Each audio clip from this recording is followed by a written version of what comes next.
Kalaho Khurshid Ahmed Shah Sahab, Sikr Kayo hai ta yo Sindhi muzakarat hai. Asanke thoro Sindhi istemal karano ghurje. To एक minute.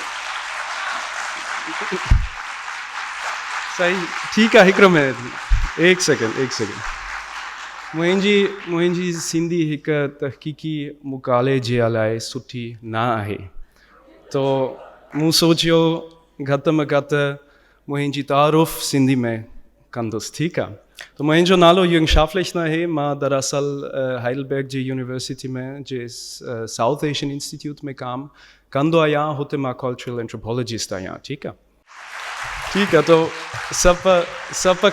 सप का भरियान हिते मूंखे दावत ॾियण जे लाइ लख कुर्ब मूं लाइ हिते अचणो और पंहिंजी तहक़ीक़ात पेश करणो वॾी इजाज़त जी ॻाल्हि आहे पर मूंखे अव्हां खां माज़रत बि खपे मुंहिंजो मुकालो सिंधी में न पर अंग्रेज़ी में हूंदो तो अव्हां जी इजाज़त सां अंग्रेज़ी में पढ़ाईंदुसि ठीकु आहे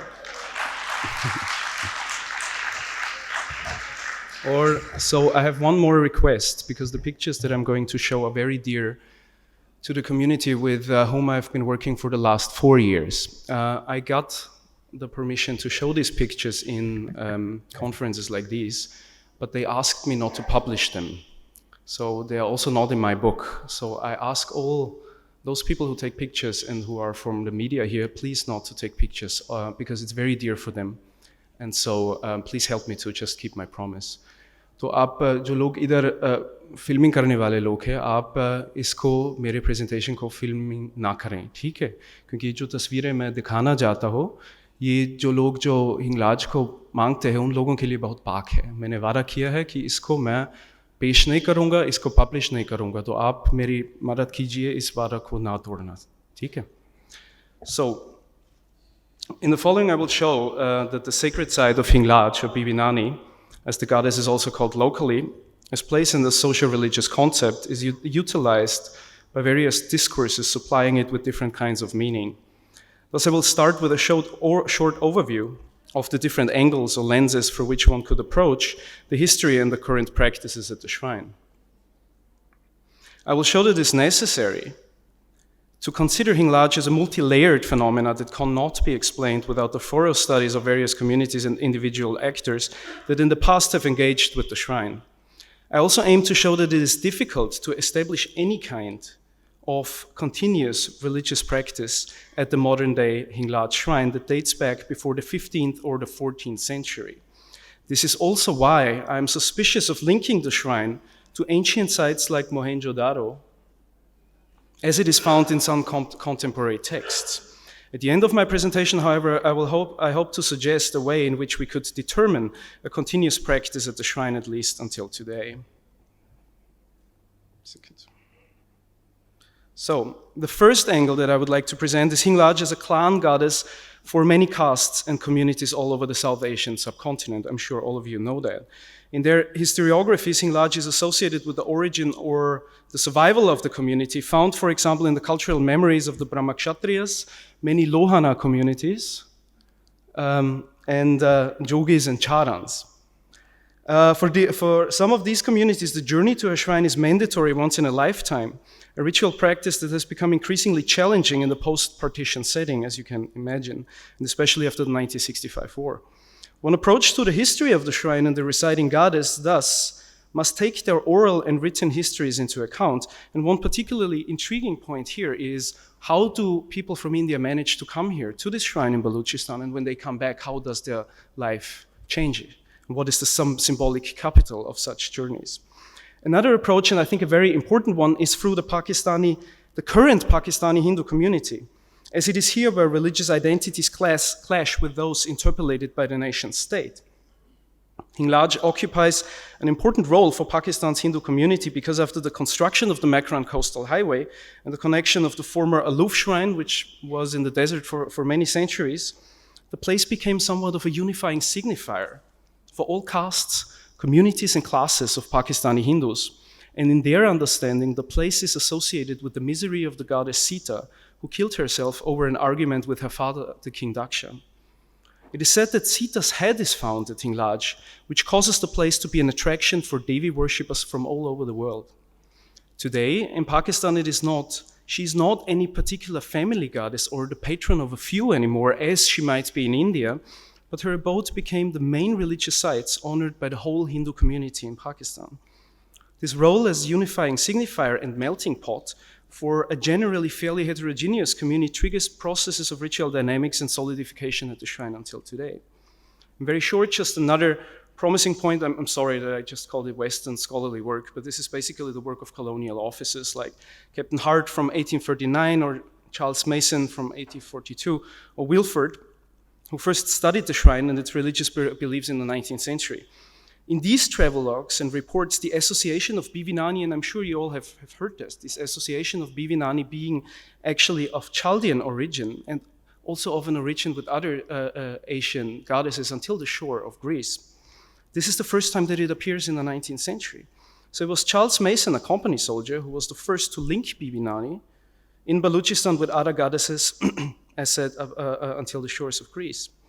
Especially reports of interreligious worship at Hinglaj built on taxonomies that were co-produced by the British themselves and did not necessarily reflect opinions of the local population. So what does it mean when the British talk about Hindus and Muslims at the shrine and when they do rituals together? Does it mean that people at the locality were also sharing these characteristics and these religious taxonomies? Most of the authors writing on Hinglaj today, being it Billy Moria, Onkar Lakabat, or Ishtiaq Ansari, or myself, strongly depend on these colonial sources. However, their assessment has to be taken with a grain of salt. And the next approach, very quickly, I want to give you is from a Sigri Muslim perspective. Unfortunately, this is also the most vague perspective in my own studies, and maybe someone in the audience can help me with that a little bit. However, what I gathered from Sikris currently present at the shrine is that many in the community claim that Eve, biblical Eve, fell from paradise into the valley of Hinglaj and is buried there. And this is also going to be important when I show you the development of the Murti, the Sanctum Sanctorum of the place later. Further people claim that Hazrat Ali himself allegedly visited the shrine and split a stone in two with his sword on the way into the valley. Until today, Sikris visit the place, which for them is one of the most effective wish-fulfilling sites in Pakistan. And the last angle, which I tentatively would call syncretic Sindhism, is another discourse in which Hinglaj or Bivinani appears. And as already mentioned, it is here where the shrine becomes associated, becomes a part of the cultural heritage older than the coming of Islam or Hinduism, however intrinsically Sindhi. Hinglaj or Bivinani is associated with the time and the culture of the Mohenjo-Daro civilization, and the direct link is established between this ancient time and the modern-day nation. Here, Hinglaj is included into a long list of shared shrines, which combined stand as the hallmark of Sindhi Sufism. These various different points of departure that I presented now show that when approaching Hinglaj, we already deal with multiple histories that over time also, of course, influenced each other. And while Hindus claim that the place is there at least since the Treta Yuga, that being 1,700,000 years, some writers assume that it is there for at least 5,000 or 7,000 years. Some of these histories might have the backing of a common scientific historiography, while others just don't. However, and this is really, really important, however, what all of them share is that they influence the present reasoning of those people who refer to them. It doesn't matter if there is a scientific background. If I really believe that Eve fell there, this is going to influence how I'm acting and reacting in this world. Also, non-scientific histories influence the agency and thus the future of devotees and visitors at the shrine. Any kind of approach to such a multi-layered phenomena thus needs to understand the history under certain ideas. And very quickly, I just want to present it because this is important for what I want to do later on. The first of these histories should be through the idea of genealogy. For Jan Assmann, a German Egyptologist, it is the past that structures the present and the future. This past, however, also has to be understood as a social constructivism, which means that it is produced out of the necessities of the present. Michel Foucault had already articulated this thought before in his article Nietzsche, Genealogy and History, where he writes that, and I quote, "In placing present needs at the origin, the metaphysician would convince us of an obscure purpose that seeks its realization at the moment it arises." Hence, the history of Hinglaj, too, like so many other histories, need to consider how the past might be produced to fit the present. Such genealogies are then very often presented in mytho-historic accounts. This is not my own construction, this word, but this is something that I took from the work of Lawrence Bubb and Lisa Malky. This does not mean mytho-history, so the mythic part does not mean that I doubt the notion or that there is any kind of crooked facticity within such accounts, but rather that mytho-historic narratives do not hesitate to include other non-human agencies into their present reasoning. Here, for example, hagiographies would be interesting, or any kind of mythologies, or learned statements by the priestly class. In any case, they significantly influence people's present lives.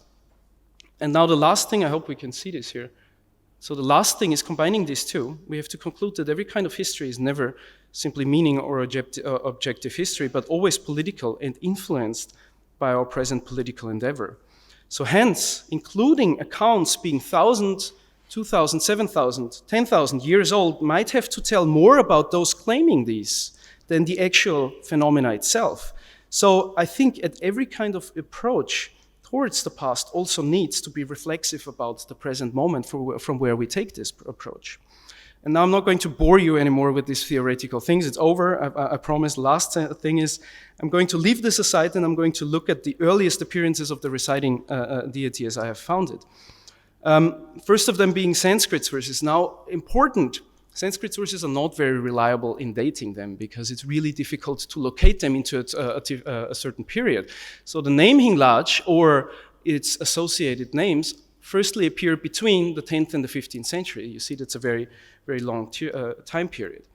Oral traditions from groups that I mentioned before, like the Charans or the Khatris, the Brahmakshatriyas, talk about the goddess being actually coming from the 9th to the 10th century. And this is, for example, then being an incarnation of Debal that Zulfiqar, for example, talked about, or Karnimata. More tangible it is with inscriptions at the Tata Akara, which are not there anymore, but which I took out of a book from a person called Brahmakshatriya Chotishi, and also Ishtiaq Ansari referred to that. And I think this is the most interesting trace that we have, because these inscriptions talk about a pilgrimage from people who come from Rajputana and go into the direction of Baluchistan on pilgrimage. And the last thing is only to mention it here, because I'm sure this would come up as a question. Greek sources might also be helpful, but they actually are also painting a very fuzzy picture.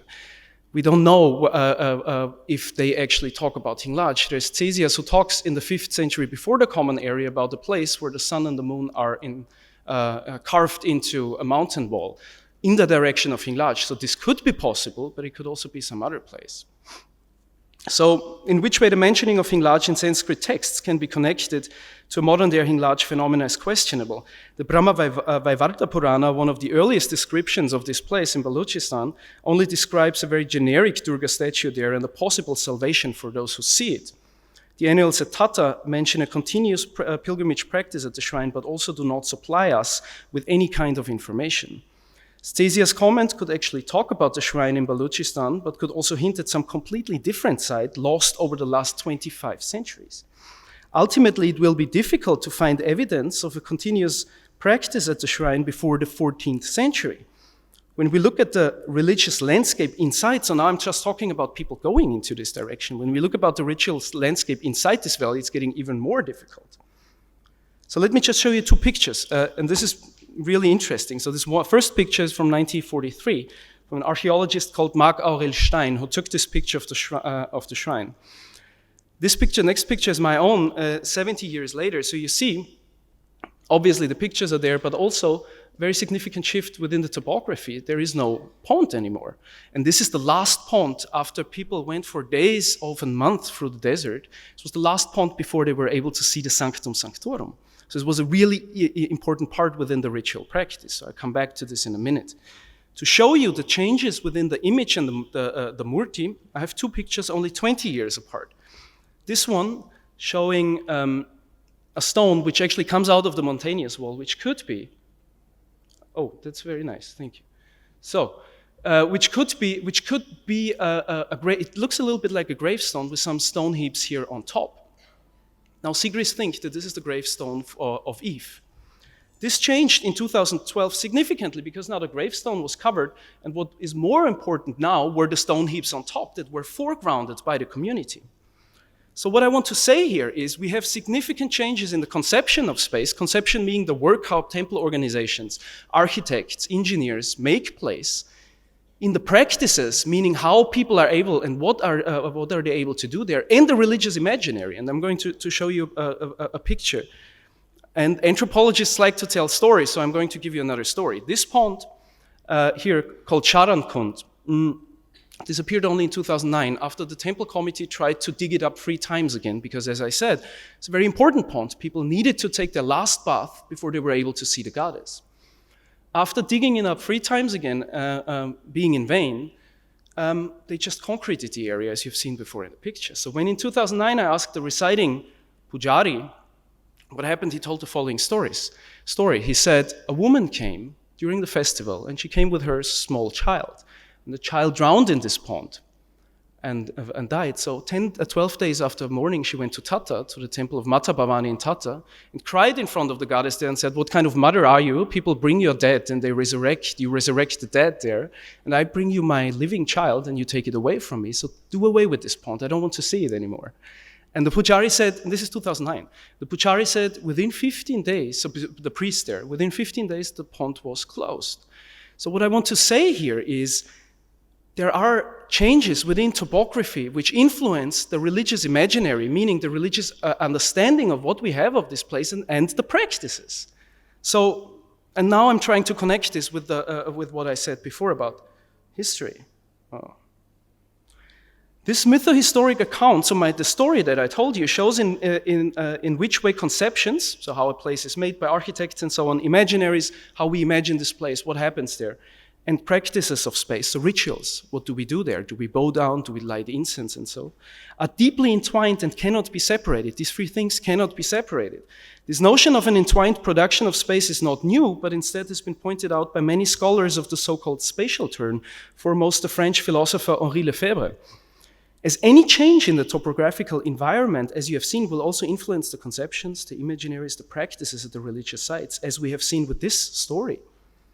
It is unlikely that given the fact that we find such significant changes within the last decades, we can simply assume that there was a continuous religious practice or religious notion even at this place given 500,000 or 5,000 years ago. Thus, we have to consider if it is of any use to talk about Hinglages or Bibinani as a coherent phenomena outside its mentioning at the Tata inscriptions around the 14th century. And even this is already a far-out guess, since the only thing that we know is that people went there, not what they actually did there. Thus, I'm also suspicious about claims that try to locate Hinglage into the same time frame as Mohenjo-Daro, as no such evidence has been found so far. And in the light of this introduced approach to history, we might find more answers if we dare to ask the question of what kind of political gain is accomplished through such a claim. But at the end of the presentation, I would also like to offer a solution to that. And it's possible, maybe, with this solution to add another history to this multi-layered phenomenon.